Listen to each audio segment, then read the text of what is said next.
Hello, everyone, and welcome to the UkeStuff Podcast. Now, the podcast is both done in video and posted out so that people can listen to it on the podcast app.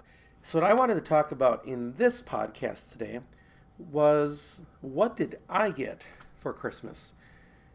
First of all, the only thing that I really asked for, I asked of my parents. We have this thing where we share an Amazon list. We put our actual what we're looking for on a list. And that allows my parents, who are in their 70s, to go and look on Amazon, see what they want to buy for us, and then they buy it. So I only had one thing on that list. I didn't even have anything for my wife or my family. And part of the reason for that is that I'm fortunate enough to have a job where most of the time the things that I want, number one, they don't cost very much. And number two, I can afford to get them through the year. So I really don't have a whole lot of needs.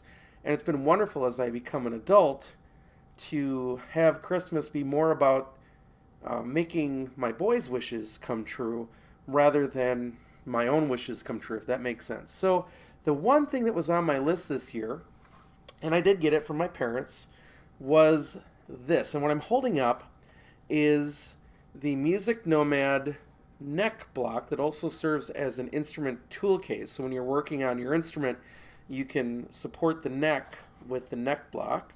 And then it also comes in a kit with a soft rubber pad that you can put your instrument on as you work on it. So I'm looking forward to that because in the past I've often forgot to put something soft down underneath my ukuleles when I'm working on them. So it's kind of nice to have that. So that is the number one thing that I asked for and I got for Christmas. So I was very, very glad to have that, and that's a nice little addition in our house. Now, a couple other things that happened. My parents were given one list for Christmas, and my dad just went searching around because apparently if you make your list public, even though you give them the link to one list, they can go to your other lists.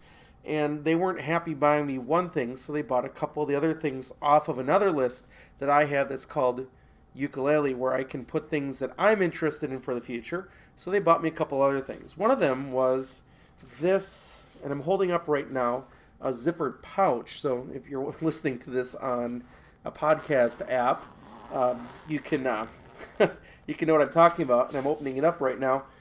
And it is basically a guitar, or what would be a ukulele care kit. So it has files in there so that you can work on a nut. It has a sanding sponge, a sanding stick, cleaning cloth, guitar pegs that hold in guitars, so not really too useful. It has some emery boards and a fret protector. It has a string gauge, a metal one. It has a couple other tools I'm not totally sure of. There's some hex keys in here, some small metal files, a gauge set, a feeler gauge set. So a number of things that you would use to work on setting up an ukulele. Also a string cutter, kind of a nice flat one. I actually don't own one like that. So this was a nice kit. That was deep in my list of things I was going to buy someday.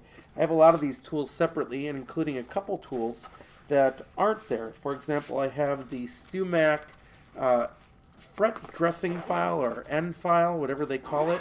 That's kind of cool. It's round on one side and sharp on the other, so that you can file off the end of a fret, of a sharp fret, without ruining the finish.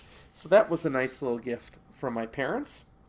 And then they did a couple other things. They bought me a couple books, which were on my list. I'm holding up right now the book by Tom Walsh and John King about the Martin ukulele. It's entitled The Little Instrument That Helped Create a Guitar Giant. And what a lot of people don't understand is that Martin was instrumental, no pun intended, in keeping Martin afloat during the Depression. So people weren't buying guitars, they were too expensive, but they would buy an inexpensive ukulele. So I've just started reading this book, and it's kind of a sad book because John King, one of the authors, was one of the great current or in the current wave of ukulele. He is one of the great players in the early part of this wave, and he died suddenly of a heart attack in his 50s, in the 1990s at some point when the instrument was just starting to kick off again. and he never had a chance to see the popularity of the instrument grow to where it is today in the continental U.S. So that's kind of cool. So I got that book. And then the other thing that I got was this book.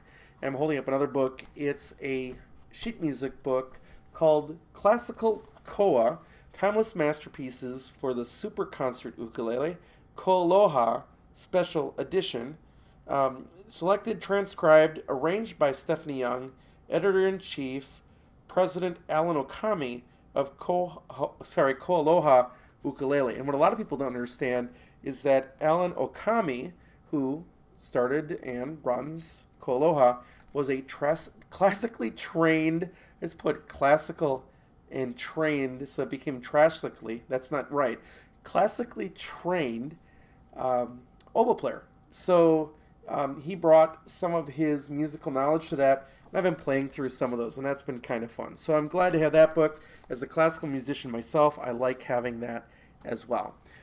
Now, those are my 4 gifts at Christmas, really, but there are a couple other things I had bought prior to Christmas that really also fill it out. So the first one is we do have stockings at our house, and in my stocking on Christmas morning were these. I'm holding up 5 packs of Martin ukulele strings, 2 packs of M620 fluorocarbon, and 3 packs of soprano / concert M600 fluorocarbon that I had bought for myself to put in my stocking on Christmas morning. And I do go through strings, so it's just wonderful to have those. Bought those at Strings by Mail, so that's kind of a self-fulfilling Christmas gift. And then the other 2 things that I have are, I'm going to pull those up in a minute here, a couple instruments. The first one is a rather recent acquisition of mine. I'm holding up my brand new Magic Fluke Hibiscus, which means red for them. This is the Magic Fluke Concert Ukulele. And if you don't know what the fluke is and you're listening to this, you'll have to go home and look it up later or watch the video later, and I'm holding it up. That's the Magic Fluke. Really well known because it is durably made. They've been making them for 20 years. Magic Fluke just celebrated 20 years. And Magic Fluke is run by Phyllis Webb, who is the sister-in-law of Jim Beloff, who is responsible for a lot of this current wave of ukulele popularity. And then the other thing that I bought that finally came in November, and what I'm holding up is the Ortega Hydra double neck ukulele. And this really was my Christmas gift and birthday gift for this year. And my birthday happens at the end of the year as well, or towards the end of the year.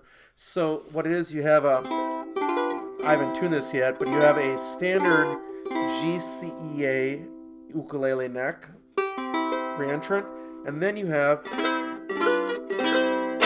an 8-string ukulele neck as well. And I'll be reviewing this one shortly on the channel of the Ortega Hydra ukulele. So that's my other Christmas gift, and that's a bigger ticket item, but it's something that I've been wanting the entire year, and they finally came in stock towards the end of the year here. So that's been kind of fun to play with. Still putting together all my thoughts about the Hydra ukulele. So that pretty much covers what I was going to talk about in this short podcast. This doesn't have to be long, but it's scattered thoughts that don't really fit anywhere else, and it's a great time to talk about it in the podcast format where I can talk freely and not have to worry about specific points or plan them out of what I'm going to say. I can just kind of roll freely, although I do quite a bit of that in my normal videos as well. So I hope if you celebrated Christmas, I hope you had a great one. I hope that you were able to get some of the things that you were hoping for. Maybe you do what I do and you buy your own gifts sort of ahead of time, which is why nobody else buys you the gifts, which is okay. Or that you had some nice surprises that hopefully were ukulele minded. So thanks for listening to the podcast. In the future, I'm going to have another podcast about the ukuleles that I'm personally still looking for. That's kind of a fun thing for me to discuss. And, of course, there'll be some more podcasts in the future as well. Still occasionally working on getting some more people and guests to visit with on the podcast as well. So thanks for listening. If you're watching, thanks for watching. And otherwise, we will catch you next time.